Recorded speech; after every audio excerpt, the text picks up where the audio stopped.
Hi കൂട്ടുകാരെ, സിയാസ് കിച്ചൻ്റെ പുതിയൊരു വീഡിയോയിലേക്ക് നിങ്ങൾക്കെല്ലാവർക്കും സ്വാഗതം. എൻ്റെ ചാനൽ ആദ്യമായിട്ട് കാണുന്നവരുണ്ടെങ്കിൽ ഒന്ന് ലൈക്ക് ചെയ്ത് ഷെയർ ചെയ്ത് സപ്പോർട്ട് ചെയ്യണം കേട്ടോ.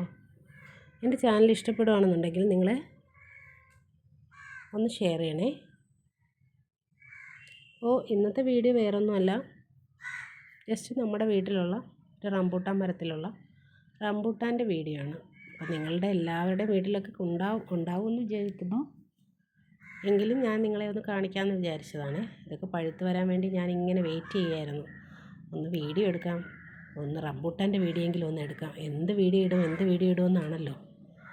അങ്ങനെ ഒന്ന് പഴുക്കാൻ വേണ്ടി കുറേ ദിവസത്തെ കാത്തിരിപ്പായിരുന്നു. അപ്പോൾ അതിന് ശേഷം നമ്മുടെ റംബൂട്ടാനൊക്കെ പഴുത്തപ്പോൾ ഞാനൊരു വീഡിയോ എടുക്കുകയാണ്. അതൊന്ന് നിങ്ങളെ കാണിക്കാമെന്ന് വിചാരിച്ചു.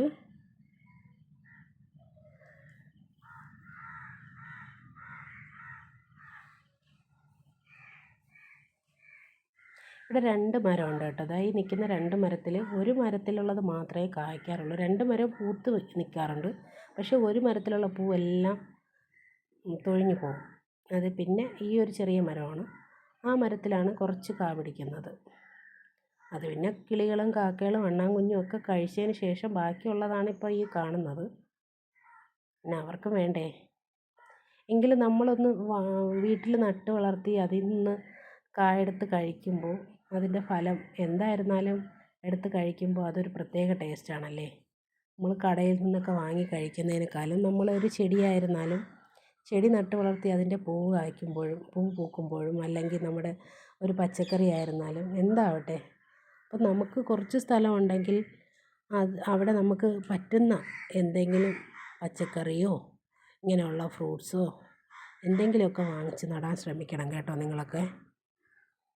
അല്ലെങ്കിൽ കവറിലൊക്കെ നട്ട് ചെടികൾ വളർത്താം.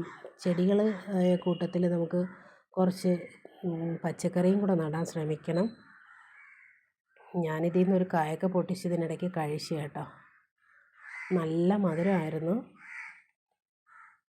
അപ്പോൾ പിന്നെ ദാ ഇവിടെ ഉള്ളത് ഒരു മൾബറി. ഞാനൊരു കമ്പ് കൊണ്ടുവന്ന് വെച്ചത്, അതിൽ ഇത്തവണ മൾബറി കാച്ചിട്ടുണ്ട് കേട്ടോ. ഒരു 3-4 കാ പഴുത്ത് വരുന്നുണ്ട്. പക്ഷേ ഇതൊക്കെ നമ്മൾ നടയിൽ മുറ്റത്ത് നിന്ന് അടുത്ത് കഴിക്കുമ്പോൾ ഉള്ള ഒരു ഫീലുണ്ടല്ലോ, അതൊരു പ്രത്യേക ടേസ്റ്റും ഒരു സുഖമാണല്ലേ. പക്ഷേ എനിക്കങ്ങനെയാണ് കേട്ടോ. നമ്മളെ വീട്ടിൽ തന്നെ ഒന്ന് നട്ട് വളർത്തി അതിനെ പരിപാലിച്ച് അതിൽ നിന്നൊക്കെ ഒന്ന് കാ പിടിച്ച് അതൊക്കെ കാണുമ്പോൾ ഒരു സന്തോഷമല്ലേ. പിന്നെ ദാ ഇവിടെ ഉള്ളത് ചിക്കു, അതായത് നമ്മുടെ സപ്പോട്ട.